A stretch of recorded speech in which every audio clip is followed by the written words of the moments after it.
Hi everyone, this is Savannah and this is my Denver project. I examined my 15-month-old niece and here is her evaluation. She was able to pass everything in the blue boxes that 75 to 90% of children her age can pass, as well as passing all of the white boxes, which 25 to 75% of children can pass, except for walking up the steps independently. Her mom reported that she could remove a garment, which was also observed by me. She was able to take her shirt off. She uses a spoon and fork. She helps in the house, which was also observed. She throws away things in the garbage when told to do so. She can drink from a cup. She could definitely say 6 words. She actually probably could say more of 20 to 30 words, which I've also observed and her mom also reported. She can walk backwards, which I also observed by just kind of stepping at her and she would take steps back. I then tested her on the non-reportable things. She easily fed a baby doll. If you gave her the baby in the bottle, she knew exactly what to do without hesitation. She would hold the baby, put the bottle in the mouth, and sit there and feed it. She loves to play ball. She can verbalize and tell you, what a ball is and identify it. She will throw the ball back and forth or roll it back and forth. She could also kick the ball forward or kick the ball back and forth to you, which is a little out of her age range, but she is able to perform it. If you give her blocks, she can build a tower of 2 blocks pretty easily, especially if you're building with her or you build a tower first and she can repeat that. She could do 3-block towers, but typically once she did 2 or 3-block towers, she would knock it over, so she wasn't able to pass the 4 just because she thought it was funny to knock them over before they got any taller. I then gave her a bucket of toys, which she immediately dumped onto the floor. I put that in place of dumping out raisins. She doesn't eat raisins, so I just did that instead. And I also did it with Cheerios, so something a little smaller. She was still able to dump all of them out. I then gave her a marker and paper, and she was able to scribble on the paper. And here's her drawing. It's just some scribbles with a marker. She definitely walks all of the time. She's very mobile right now, so I didn't really have to test anything because she just walks around all the time. To get her to run, I kind of chased her around the house and she would run away from me, or she also will chase her cousins or older brothers around, so she's able to imitate them or follow them, chase them around. She can climb up the steps. However, she still uses her hands to crawl up the steps. So according to the test, she wouldn't pass just because she's not using the railing or the wall to walk up them independently. She's still using her hands to crawl or still needs to hold somebody's hand in order to get up the steps. So that was her only one that she didn't pass in her age group.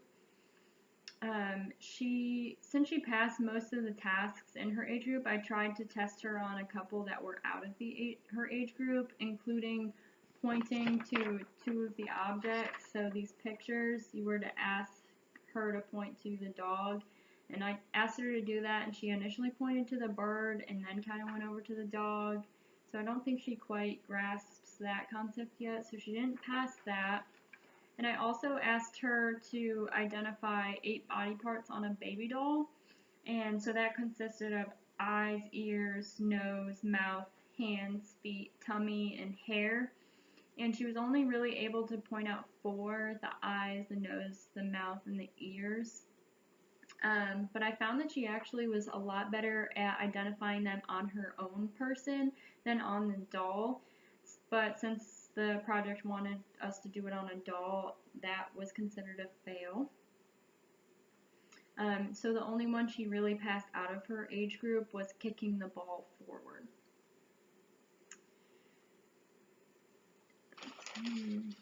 Overall, she completed every task for her age group except for walking up the steps like I mentioned before, which only 25 to 75% of children in her age group can do.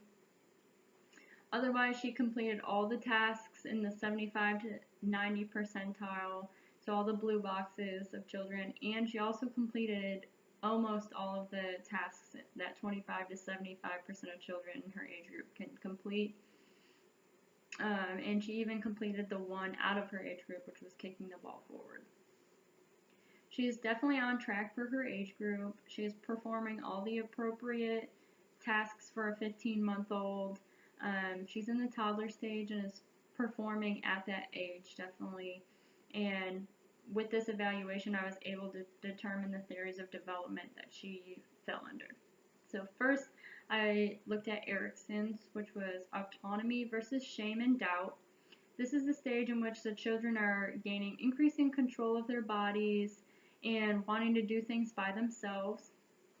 They also begin to imitate others and do things independently. This is also the stage in which potty training begins, and this I got from the book.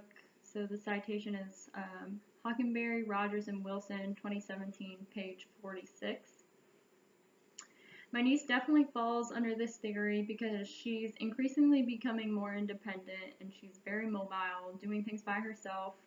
She'll go into another room, climb her brother's bunk bed while nobody's watching, play with herself, and she definitely imitates others and she will copy your tasks or your words.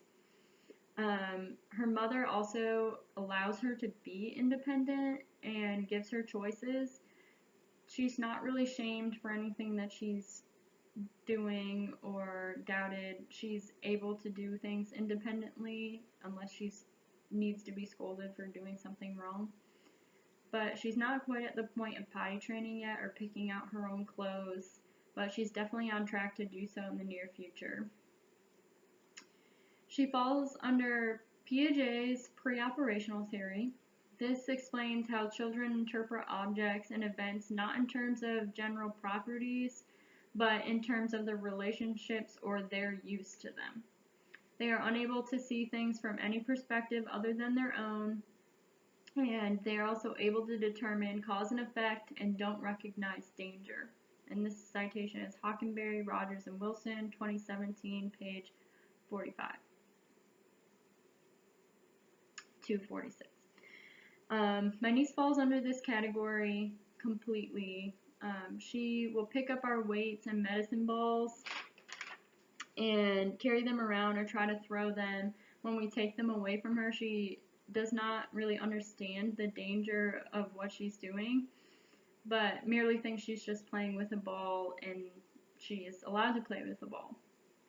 She will also sneak away and climb up steps on her brother's bunk bed with pride, and she's very confused or gets upset when someone gets her down or tells her no, she can't do that.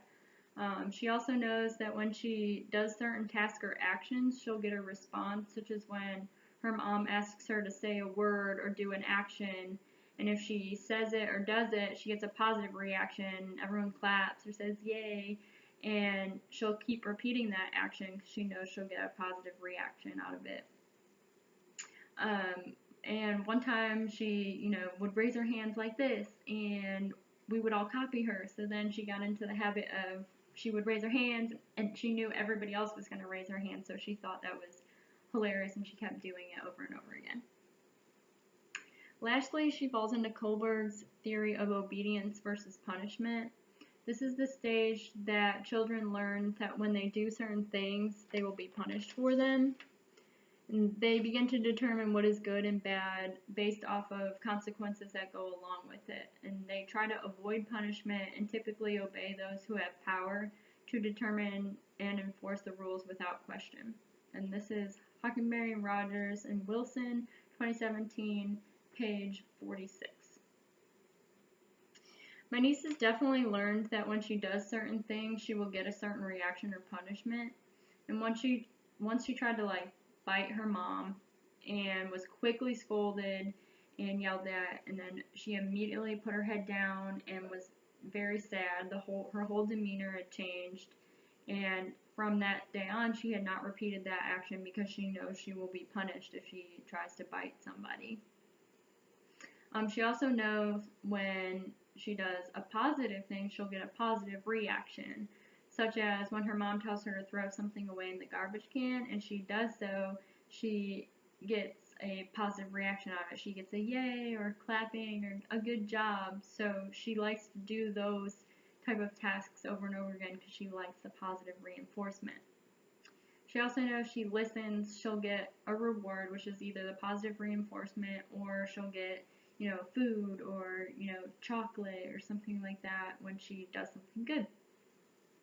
She typically will listen to most adults, especially her parents, and one she trusts and knows, so grandparents, aunts and uncles, typically the people she's around a lot, she'll definitely listen to and follow direction.